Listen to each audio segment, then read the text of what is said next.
Honda mengumumkan bahwa Marquez bakal hadir di Misano dengan tujuan mengendarai lagi Honda RC213V dalam tes resmi kelas Premier selama 2 hari, 6-7 September, pekan depan.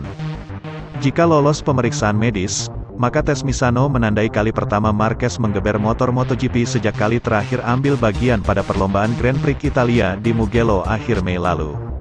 Marquez juga tak menampik keinginan untuk balapan lagi musim ini. Hal itu awun merupakan harapan Quartararo, lantaran akan menambah variabel yang dapat membantunya dalam upaya merengkuh titel kejuaraan dunia. Saya harap dia bisa segera bertarung dan mencoba untuk menghancurkan sedikit rencana motor merah, ucap Quartararo mengomentari peluang kembalinya Marquez. Tapi saya merasa senang dia kembali. Pastinya dia mendapat masukan positif tentang kondisi bahunya dari tes. Marquez merampungkan uji coba motor di Aragon dengan Honda CBR 600RR minggu lalu, jadi dia ada di sini. Dia akan berada di sini selama 2 hari dan dia akan memiliki gagasan yang jelas tentang potensinya untuk balapan di masa depan.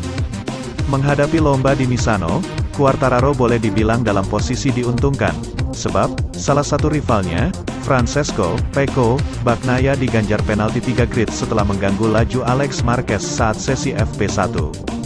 Berada di urutan kelima berdasarkan hasil gabungan, El Diablo mendesak agar Yamaha harus menggunakan keuntungan sebaik mungkin, tentunya demi menghentikan upaya Bagnaia yang berhasrat memangkas selisih 44 poin. Tentu saja, kami harus menggunakannya, kesempatan, kata Quartararo. Kami harus menggunakannya karena pada akhirnya, kami harus mengambil manfaat dari semuanya. Tentu saja, ini memalukan baginya, tetapi hal yang baik bagi kami. Jadi, kita perlu mengambil keuntungan dari ini dan mencoba melakukan yang terbaik dari itu. Bicara soal kinerja dalam MotoGP San Marino sejauh ini, Quartararo mengaku puas atas kecepatan Izer M1. Namun, time attack yang dilakukannya saat FP2 tidak sesuai ekspektasinya. Pembalap Yamaha itu mengatakan bahwa ban depan yang dipakainya tak siap bagi dirinya untuk melakukan flying lap. Itu cukup baik, tuturnya. Sayang sekali untuk lap cepat ketika time attack. Saya tidak melakukan kesalahan, tapi ban kami belum siap.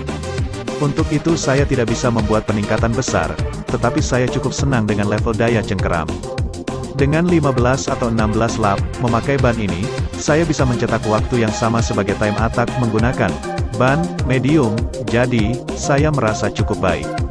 Sementara itu tahun ini, Honda mengalami musim terburuk sepanjang turun di kelas utama kejuaraan dunia balap motor, sampai menjelang 7 balapan terakhir, termasuk GP San Marino, akhir pekan ini, 2 tanggal 4 September tahun 2022, para pembalap Honda baru mampu sekali naik podium, P3 Pol Espargaro di GP Qatar. Tidak satu pun pembalap Honda yang mampu berada di 10 besar klasemen saat ini. Marc Marquez, Repsol Honda, yang notabene absen panjang, berada di posisi ke-15, ia berturut-turut diikuti Takaaki Nakagami, LCR Honda, Pol Espargaro, Repsol Honda, dan Alex Marquez, LCR Honda. Di klasemen tim, dari 12 skuad yang turun di MotoGP musim ini, Repsol Honda hanya berada di posisi ke-9 sedangkan LCR Honda ke-10. Di kejuaraan konstruktor, posisi Honda lebih parah lagi. Posisi buncit, ke-6, dengan hanya mengoleksi 90 poin. Pada GP Jerman, untuk kali pertama sejak GP Swedia 1983, tidak ada pembalap Honda yang mampu merebut poin selama turun di kelas Premier, saat berkunjung ke padok sirkuit Red Bull Ring, GP Austria. 2 pekan lalu, Marc Marquez menyebut penyebab keterpurukan Honda di MotoGP musim ini bukan hanya karena problem teknis pada motor tetapi juga proyek dan program.